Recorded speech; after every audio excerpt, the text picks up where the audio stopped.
అందరూ నమస్కారం. ఇవాల్టి పార్ట్ 2లో మనం 2 టాపిక్స్ గురించి మాట్లాడుకుందాం. మొదటిది వచ్చేసరికి జాబ్ మార్కెట్ రియాలిటీ గురించి మనం మాట్లాడుకుందాం. రెండోది వచ్చేసరికి పర్మనెంట్ రెసిడెన్సీ గురించి మాట్లాడుకుందాం. మిగతా టాపిక్స్ మళ్ళీ నేను చెప్పినట్టు పార్ట్ 3లో మిగతా టాపిక్స్ నేను కంప్లీట్ చేస్తాను పార్ట్ 3తో. సో ఇప్పుడు మనం జాబ్ మార్కెట్ రియాలిటీ గురించి మనం మాట్లాడుకుంటే ముందుగా అమెరికా గురించి మనం మాట్లాడుకుందాం. దాంట్లో మొదటి పాయింట్ వచ్చేసరికి మనం 2023 నుంచి 2025 వరకు మన జాబ్ ఒక మార్కెట్ ట్రెండ్స్ని కానీ సరిగ్గా అబ్జర్వ్ చేస్తుంటే టెక్ దిగ్గజ కంపెనీస్ అన్న గూగుల్ కానీ, మైక్రోసాఫ్ట్ కానీ, మెటా కానీ, ఎన్విడియా కానీ, లేకపోతే అడాప్ కానీ వాట్ నాట్. సో అన్ని కంపెనీస్ మ్యాసివ్ లే ఆఫ్స్ చేసుకుంటూ వస్తుంది ఓవర్ ద పీరియడ్ ఆఫ్ టైంలో.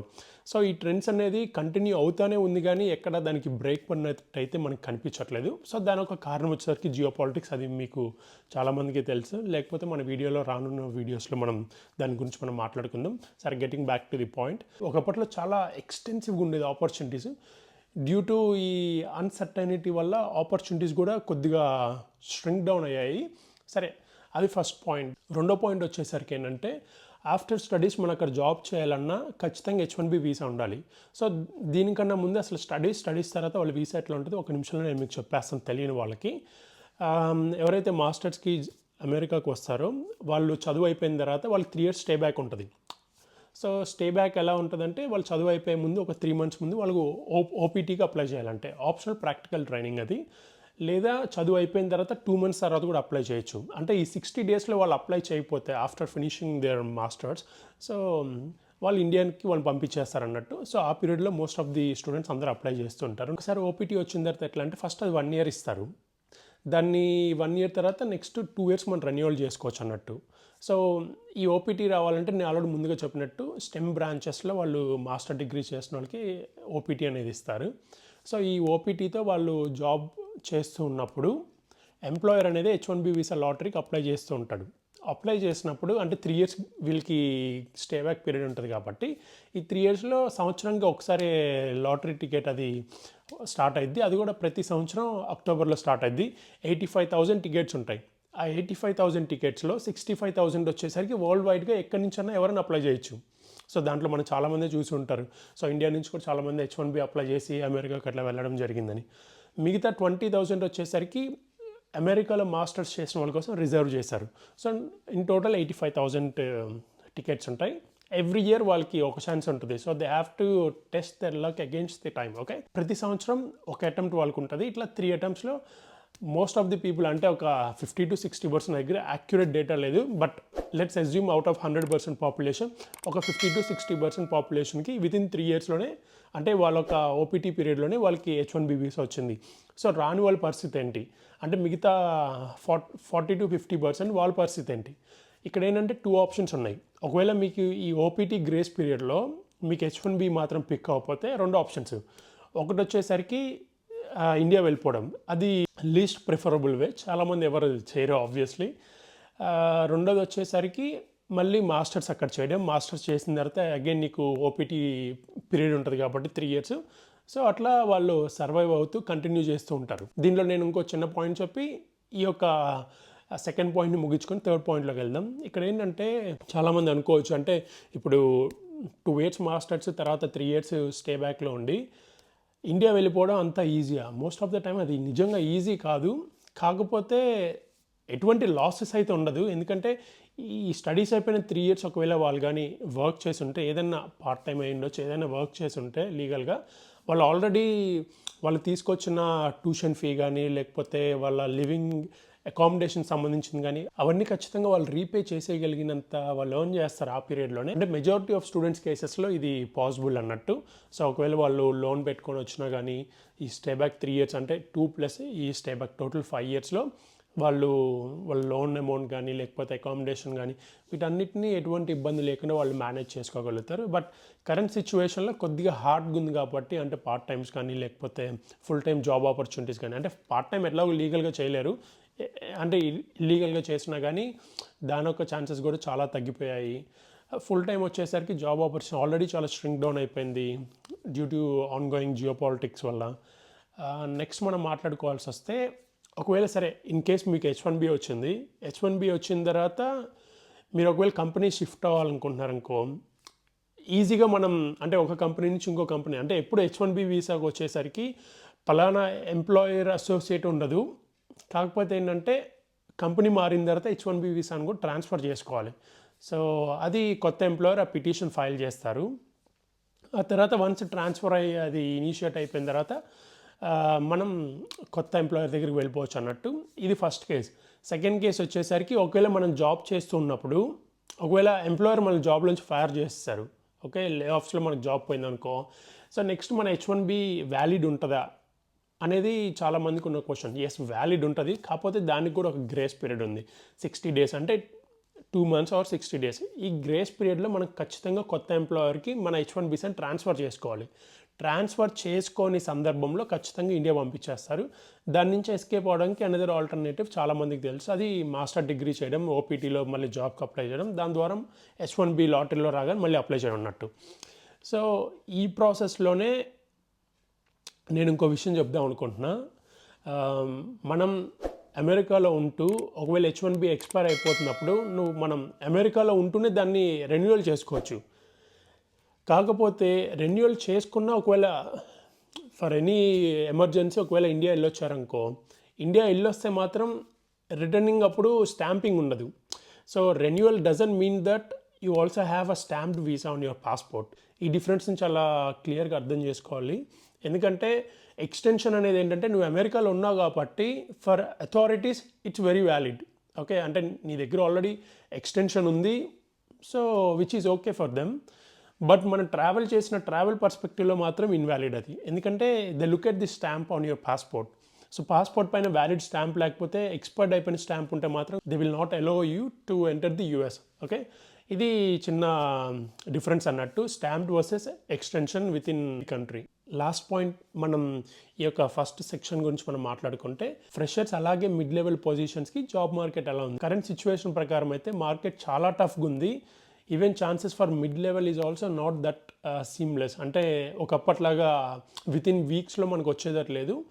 ఎందుకంటే అమెరికా అనేది land of opportunity, that's fact. కాకపోతే ప్రస్తుత సిచ్యువేషన్ వల్ల నేను చెప్పినట్టు ఈ రెండు పొజిషన్స్ అంటే ఫ్రెషర్ అట్లాగే మిడ్ లెవెల్ వచ్చేసరికి చాలా టఫ్. ఎస్పెషల్లీ ఫ్రెషర్ వచ్చేసరికి they are facing so many problems. Most of the time, just to survive in the America, they are going through many consultancies, having so many problems during the process.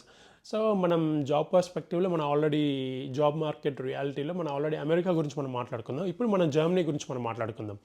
First వచ్చేసరికి జర్మనీలో ఈ యొక్క ageing population పెరగడం వల్ల IT కానీ engineering కానీ లేకపోతే health care సెక్టార్స్లో చాలా ఇమ్మెన్స్ జాబ్ ఆపర్చునిటీస్ ఉన్నాయి. ఎస్పెషల్లీ ఐటీ కన్నా హెల్త్ కేర్ అలాగే ఇంజనీరింగ్లో అడిక్వేట్ నెంబర్ ఆఫ్ ఆపర్చునిటీస్ ఉన్నాయి, first thing.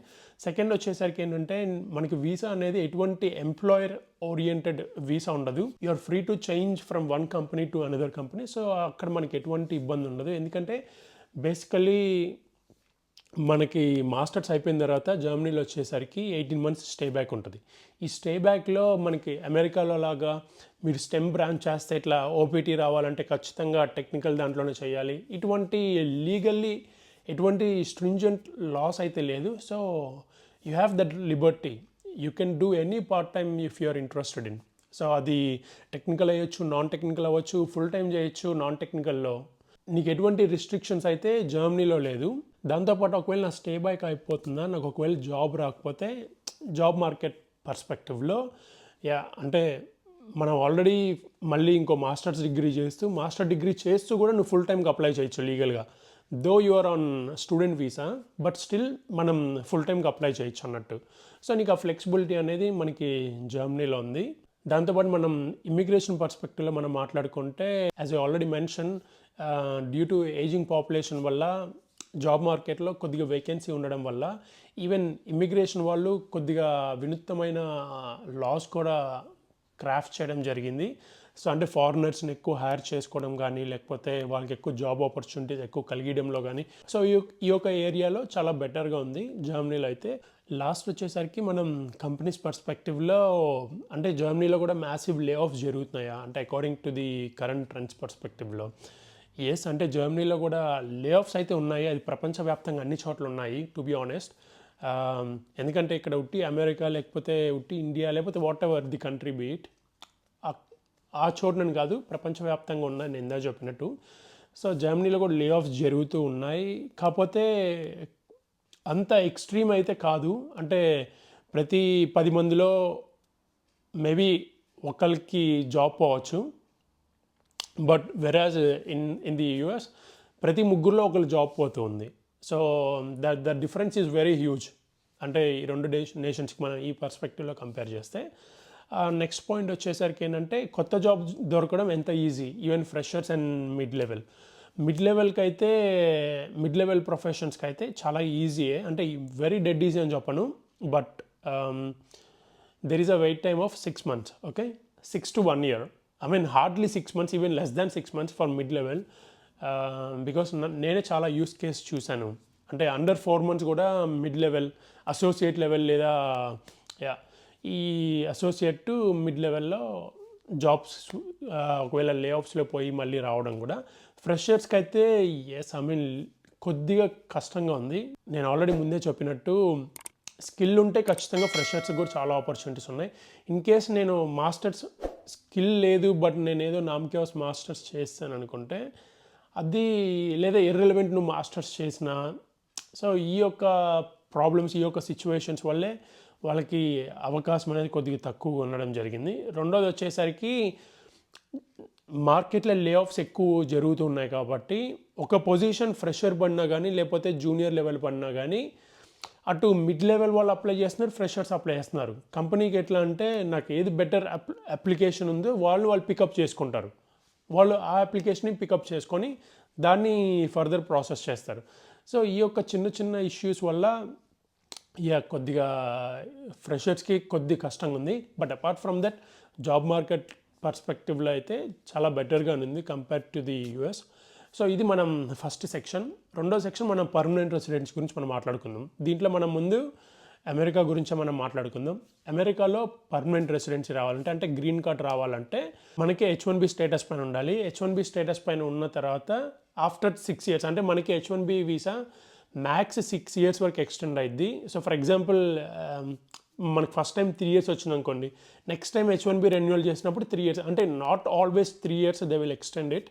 Maybe 1.5 year, 1 year, 7 months based on the employers condition. So employer నీకు ఎన్ని ఇయర్స్ జాబ్ కాంట్రాక్ట్ ఇస్తాడో దాని according. But in one stretch they will give you until 3 years అన్నట్టు H1B visa. So మనకి PR రావాలంటే obviously H1B 6 months అయిపోయిన తర్వాత అప్పుడు వాళ్ళు దానికి పిఆర్కి అప్లై చేస్తారు, అంటే గ్రీన్ కార్డ్కి అప్లై చేస్తారు. బట్ కొన్ని ఇయర్స్ అగోనే H1B వీసా ప్రాసెస్ చేయడానికి it's taking more than decade. But ప్రస్తుత సిచ్యువేషన్ ప్రకారం నేను మీ ఊహకి వదిలేస్తున్నాను. ప్రస్తుతానికి మనం చూస్తే 15 నుంచి 18 సంవత్సరాల పైన పడుతుంది పిఆర్ స్టేటస్ రావడానికి. దాంతోపాటు ఈ యొక్క పిఆర్ ప్రాసెస్ చేసేటప్పుడు కంట్రీ వైజ్ కోటా ఉంటుంది. అంటే అమెరికాలో మన భారతీయులు చాలామంది ఉన్నారు. దాంతోపాటు ఈ కంట్రీ వైజ్ కోటా వల్ల మన భారతదేశం నుంచి అప్లికేషన్స్ ప్రాసెస్ చేయడానికి సర్టెన్ కోటా ఉంటుంది. ఆ కోటా తగ్గట్టు ప్రాసెస్ చేస్తున్నారు. ప్రజెంట్ వచ్చేసరికి 2015, 16 ఆ ఇయర్స్ వాళ్ళది ప్రాసెస్ చేస్తున్న లేటెస్ట్ ఇన్ఫర్మేషన్ మనకు తెలిసింది. సో మీరే అర్థం చేసుకోండి, అంటే ఈ ఇయర్లో అప్లై చేసిన ఇంకా ఎన్ని ఇయర్స్ తర్వాత వాళ్ళది ప్రాసెస్ అవుతుంది అనేది due to this quota wise. So ఈ పాయింట్స్లో మనకు అర్థమైంది ఏంటంటే ఈవెన్ మనం లాంగ్ స్టే అమెరికాలో చేసినా కానీ ఈ పర్మనెంట్ రెసిడెన్సీ ఇది వస్తుందని గ్యారంటీ అయితే లేదు. ఎందుకంటే ఈ వెయిటింగ్ పీరియడ్ కానీ, ఈ కంట్రీ వైజ్ ఉన్న ఈ కోటా కానీ, ఈ కోటా వీటన్నిటి బేస్ చూసుకుంటే మనం డౌన్ ద లైన్ కొద్ది కష్టంగానే ఉంది. వేరేస్ మనం జర్మనీ మనం కంపేర్ చేసుకుంటే జర్మనీలో పర్మనెంట్ రెసిడెన్సీ రావాలంటే 2 categories ఉన్నాయి, అంటే 2 options ఉన్నాయి. ఫస్ట్ వచ్చేసరికి ఒకవేళ మీకు బ్లూ కార్డ్ ఉందనుకోండి, ఫర్ ఎగ్జాంపుల్ నా మాస్టర్స్ అయిపోయిన తర్వాత నాకు జాబ్ రాగానే బ్లూ కార్డ్ వచ్చింది. అంటే బ్లూ కార్డ్ ఎలా వస్తుంది అంటే స్టెమ్ బ్రాంచ్ చదువుతున్న వాళ్ళకి ఒక థ్రెషోల్డ్ ఉంటుంది. అంటే మీ శాలరీ అనేది X వాల్యూ కన్నా ఎక్కువ ఉంటే అప్పుడు మీకు బై డిఫాల్ట్ బ్లూ కార్డ్ అనేది ఇష్యూ చేస్తారు. బ్లూ కార్డ్ వచ్చిన తర్వాత జర్మన్ B1 లెవెల్ ఉంటే 21 monthsలో మీరు పర్మనెంట్ రెసిడెన్సీ అప్లై చేసుకోవచ్చు. జర్మన్ B1 లెవెల్ లేదు, just initial level A1 level ఉంటే, ఎలిమెంటరీ లెవెల్ ఉంటే సో 31 months మనం అప్లై చేసుకోవచ్చు. అంటే నియర్ 3 years కల్లా మనం అప్లై చేసుకోవచ్చు అన్నట్టు. నాకు రైట్ నౌ నాకు ఆల్రెడీ పిఆర్ ఉంది. ఇప్పుడు రెండో కేసు వచ్చేసరికి ఒకవేళ స్టెమ్ బ్రాంచ్ చేయలేదు, లేదా స్టెమ్ బ్రాంచ్లో నేను డిగ్రీ చేశాను బట్ నా జాబ్ వచ్చేసరికి స్టెమ్ బ్రాంచ్ రిలేటెడ్ కాదు, లేదా నా శాలరీ థ్రెషోల్డ్ వచ్చేసరికి ఆ ఎక్స్ వాల్యూ కన్నా చాలా తక్కువ అనుకో, ఈ కేసెస్లో వచ్చేసరికి వర్క్ పర్మిట్ అంటే వాళ్ళకి అప్పుడు నార్మల్ జనరల్ వర్క్ పర్మిట్ ఇస్తారు. బ్లూ కార్డ్ ఒక స్పెషల్ స్టేటస్ వర్క్ పర్మిట్ రాదు, కానీ నార్మల్ రెగ్యులర్ వర్క్ పర్మిట్ వస్తుంది. You will get a PR within 5 years, అంటే బిట్వీన్ 4 to 5 years కల్లా వాళ్ళు ఎలిజిబుల్ అవుతారు. Once you are eligible to apply for PR, మనం అప్లై చేసిన ప్రాసెస్ చేసిన 6 weeks కల్లా వాళ్ళకి వచ్చేస్తుంది అన్నట్టు. సో మనం పిఆర్ పర్స్పెక్టివ్లో చూసుకుంటే Germany wins over the US. మనకు ఆల్రెడీ క్రిస్టల్ క్లియర్గా అర్థమైపోయింది. వెయిట్ పీరియడ్ ఉండదు, ఇట్లా కంట్రీ వైజ్ కోటా సిస్టమ్ కానీ ఎటువంటిది ఉండదు. Once you get a PR from Germany, you can work or stay in any other European nations without any discrepancies. So that's a additional edge over US. ఈ వీడియోని మనం ఇక్కడితో పూర్తి చేసుకుందాం. నా ఇన్ఫర్మేషన్ కానీ మీకు నచ్చితే లైక్ చేసి నన్ను సపోర్ట్ చేయండి. అలాగే నేను మీతో ఇన్ఫర్మేషన్ షేర్ చేసినట్టు మీరు కూడా మీ ఫ్రెండ్స్ అండ్ ఫ్యామిలీ మెంబర్స్తో ఇన్ఫర్మేషన్ని షేర్ చేసుకోండి. మన ఛానల్ ఎవరైనా కొత్తగా చూస్తుంటే దయచేసి సబ్స్క్రైబ్ చేసుకొని బెల్ ఐకాన్ ఆన్లో పెట్టుకోండి. మనం పార్ట్ 3లో మళ్ళీ కలుద్దాం. అందరికీ నమస్కారం.